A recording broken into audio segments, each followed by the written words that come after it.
Fala galera, hoje vamos falar aqui do Luiz Bassi. Ele vai dar 5 dicas de 5 setores a qual ele não investe. Vamos lá para mais essas dicas do Luiz Bassi.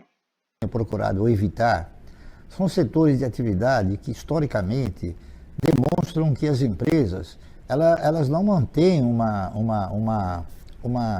grande espaço de tempo, não duram muito tempo. Se vocês pegarem o histórico da maioria das empresas de aviação, por exemplo, nós tivemos a Real Transportes Aéreos, a Panair do Brasil, a Varig, a Cruzeiro do Sul, a Transbrasil, enfim, tivemos uma infinidade de ações, de empresas de aviação. Agora, por que essas empresas elas têm assim essa característica de não se consolidarem dentro desse critério de perenidade? É porque elas não dependem delas, elas dependem exclusivamente de terceiros. Uma empresa de aviação, ela depende do aeroporto, que ela tem que pagar, ela depende do combustível, ela depende da manutenção dos equipamentos, que nem sempre são feitos aqui no país, ela depende também da regulamentação, do preço das passagens, enfim, ela tem um sem número de controles que nem sempre ela consegue gerenciar. Por isso, eu acho que ela não se enquadra numa empresa que tem essa condição de perenidade, tá certo? O setor, ele pode ser perene, mas as empresas, elas não são perenes. Porque eu acredito que nós sempre teremos o setor de aviação, mas não com as mesmas empresas. O setor de construção é um setor que a maioria das empresas que estão listadas nessa atividade são empresas que não possuem patrimônio. A grande realidade é essa. Eles utilizam o quê? Utilizam o caixa do próprio adquirente para edificarem as construções, né? Principalmente quando são construções de residências, né? Pode não ser o mesmo caso na questão de construções de galpões ou de lajes corporativas, mas de qualquer maneira o conceito é mais ou menos o mesmo. Eles vão depender sempre ou de uma aquisição ou de uma locação. Esse setor ele varia muito em função da forma como se conduzem os agentes econômicos nos diversos estágios de um ciclo, não é isso? Hoje nós estamos atravessando um ciclo um tanto quanto recessivo, porque nós tivemos um período bastante fértil na questão de construções e esse período parece que inflacionou o número de imóveis em construção. Muitos compraram imóveis na planta, imaginando que talvez depois de pronto eles teriam um mercado regular, e isso não aconteceu, em virtude de inúmeros fatores, entre os quais a gente poderia citar a perda de poder aquisitivo do indivíduo, não é isso? Então o setor de construção é um setor que eu também me atrevo a não recomendar em virtude desses fatores que eu elenquei. Turismo é um outro setor que ele tem características perversas, não é isso? Porque na razão direta que uma empresa que opera exterior, ela tem a incidência da questão cambial, e a questão cambial às vezes penaliza demais. Nós tivemos, por exemplo, empresas como a Solitur, nós tivemos a AT, que era uma das maiores empresas, né? A AT era Argentina Turismos Internacionais. Nossa, nós tivemos um sem número de empresas, e agora, recentemente, mais precisamente domingo, quebrou a maior empresa do mundo de turismo, exatamente por causa desses fatores. Outro elemento que ajudou a contribuir para que essas empresas voltassem a ostentar um grau de periculosidade bastante grande é a internet.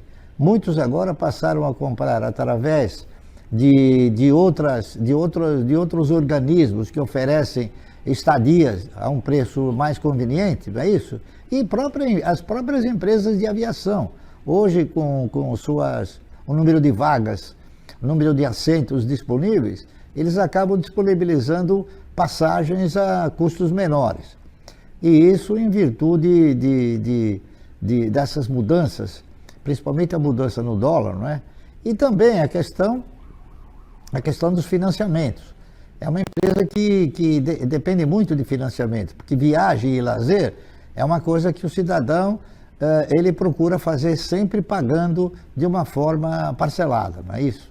Dificilmente alguém investe um valor muito grande na questão do lazer, principalmente em passagens. Então, se não houver esse elemento favorecedor, dificilmente uma empresa prospera, tá correto? O setor de frigoríficos, ele faz parte do setor de alimentos, não é isso? Mas ele é um dos segmentos do setor de alimentos, né? Nós temos o setor de lácteos, nós temos o setor de oleaginosas, nós temos o setor de grãos, tá correto? Acontece que o setor de frigoríficos, ele em muitas ocasiões, ou pelo menos em algumas ocasiões, ele acaba sendo assim, não preferido por pessoas que têm assim preferências, né? Preferências definidas, como por exemplo, o cidadão não compra ações de empresa de cigarro, o cidadão não compra ações de empresas de bebidas alcoólicas, o cidadão não compra ações que mata gado ou que mata suíno, tá entendendo? Então, a questão dos frigoríficos, elas ostentam também essa forma de rechaçar, tá entendendo? E também porque existem outros componentes, como febres, aftosa, né? As pestes, enfim. E isso é uma coisa que normalmente dificulta bastante. Nós tivemos inúmeras empresas que tinham uma atividade paralela, ou seja, nós tivemos, não muito tempo atrás, uma empresa que chegou a ostentar um plano de investimentos chamado Boi Gordo, não é isso? Que quebrou, tá entendendo? Então, e nós tivemos outros também, outros grandes frigoríficos que quebraram. Por exemplo, nós chegamos a ter um frigorífico, um dos maiores do país, chamado Tião Maia, que também quebrou, entendeu? E assim sucessivamente. A própria Sadia, num determinado momento, ela acabou tendo problemas seríssimos em função do quê? Em função de derivativos cambiais.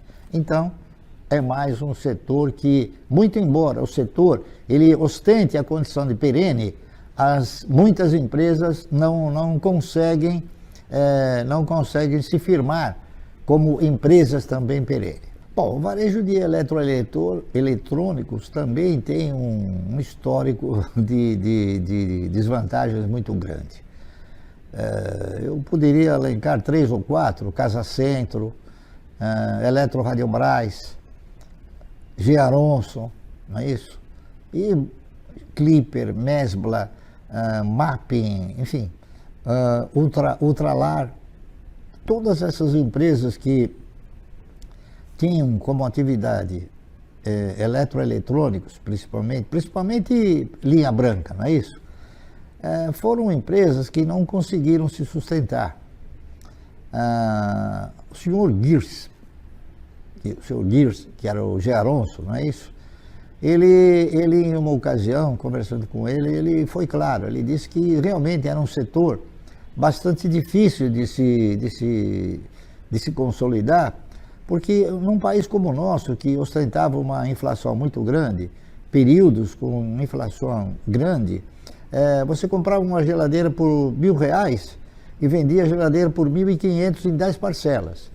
Ao termo do 6º mês, você estava pagando a geladeira nova por R$1.800. Então, quer dizer, você tinha que sistematizar um aporte de capital de giro sempre constante. Por quê? Porque a venda ela não conseguia contemplar a compra futura. Então, é também um setor de atividade que me agrada muito pouco e que eu sistematicamente não invisto em virtude desses fatores. Ok? Dificilmente as pessoas também compram à vista, não é isso? as pessoas utilizam o crediário e eu acredito também que por força